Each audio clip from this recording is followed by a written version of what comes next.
Revolution take 20. Revolution take 20.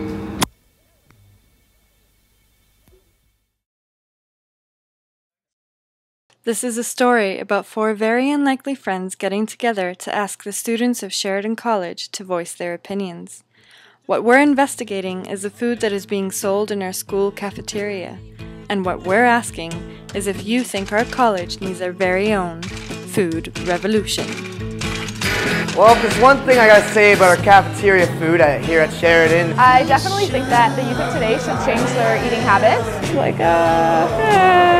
A better variety of healthy food choices. It's just way too expensive. There are not enough vegetarian options in the cafeteria.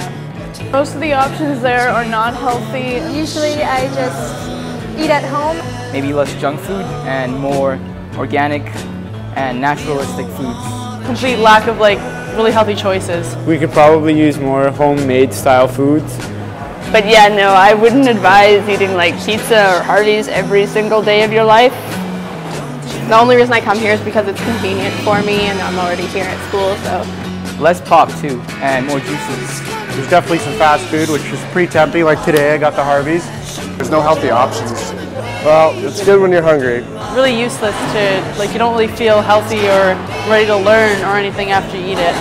The variety of food that we get in our cafeteria is not substantial. I really don't feel healthy when I eat here. I wouldn't eat it for a really long period of time. Our first plan of action was to get some insight from a professor who teaches nutrition right here at Sheridan College. No, there's not enough nutritional. If you go actually follow Canada's food guidelines, yes, there is options here. So people who are more aware about being nutritionally well balanced, they choose healthier options and stuff like that. But if you think if I actually scan the cafeteria and I'll see, okay, what are my healthy choices? I have much less. So nutritionally, we're not balanced. But what Chartwell's, our school's dining company, promises is a balanced choice of food in our cafeteria. So why is it that we are still selling the big brand name junk foods here at Sheridan College? When we tried to talk to the general manager of Chartwell's here at Sheridan College, we unfortunately weren't able to get an interview. So we went back to the cafeteria and asked our nutrition expert whose fault she thought it was that students eat the way that we do. We want it to be easy. We want it to just, we don't want to put effort into our food. So when that's how globally our market or people are becoming, then people who are making the food are also looking into those kind of things. So is it the people who are making it, or is it the people who are consuming it? I can't say I'm going to blame anyone. If I were to change this entire cafeteria and only have healthy foods, how many people are actually going to eat it? How many people might go across the street to Wendy's and While most of what Esther says is agreeable, we wanted to put the question that she poses to the test. So we went on a mission to downtown Toronto to find a school that does just what she's talking about. A cafeteria that only serves healthy, home-cooked foods to their students. What we found far exceeded any hopes that we had on what a self-sufficient cafeteria might actually look like. And sure enough, one by one, the students poured into the caf to claim their $4 home-cooked style meal. And no, we didn't see any of them sneak off to Wendy's or the neighborhood pizza. They seemed quite content eating here. Oh, and yes, did we also mention that the school is an elementary school? So if students 14 years and younger opt rather for this healthy option when it's available, who's to say that college students wouldn't do the same?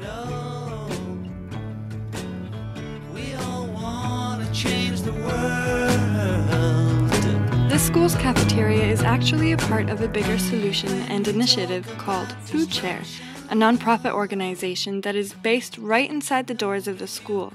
We decided to sit down with the field-to-table coordinator of this great organization to get some insight into what is being done throughout some schools in Ontario. Kids feel that junk food or heavily processed convenience food is the norm. So our role here at Food Share is about changing those perceptions, getting kids excited about good healthy food and wanting to get involved in the process of the growing, the preparing, and then of course eating good healthy food. We were curious to know if she had any ideas for colleges or universities to try and get them involved in something similar and as proactive. We do have a couple of programs running in the college scene.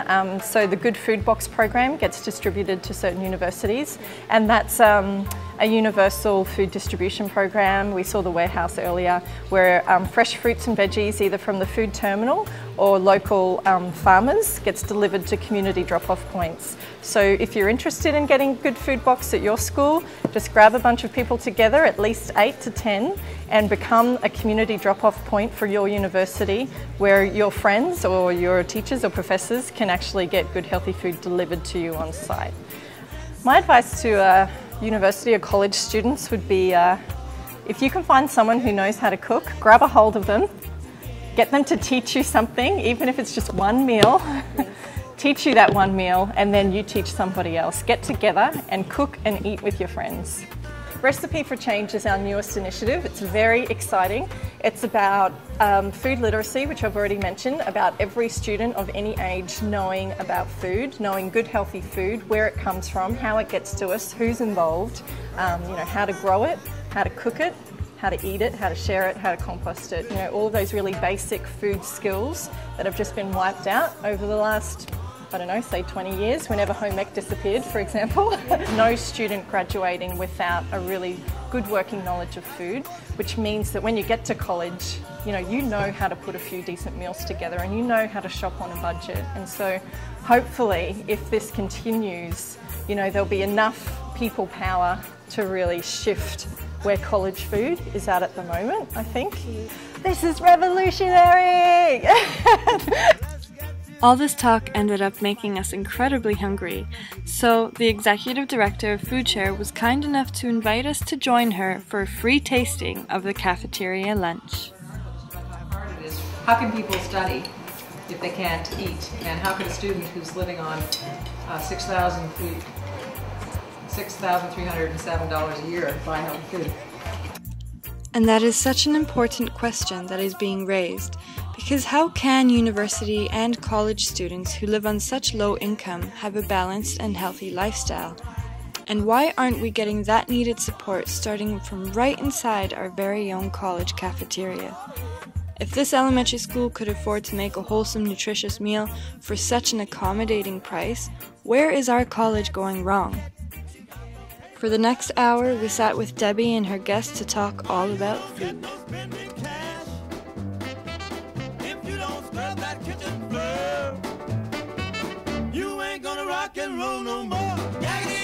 We put food last. We put food last in our society. We don't prioritize healthy food.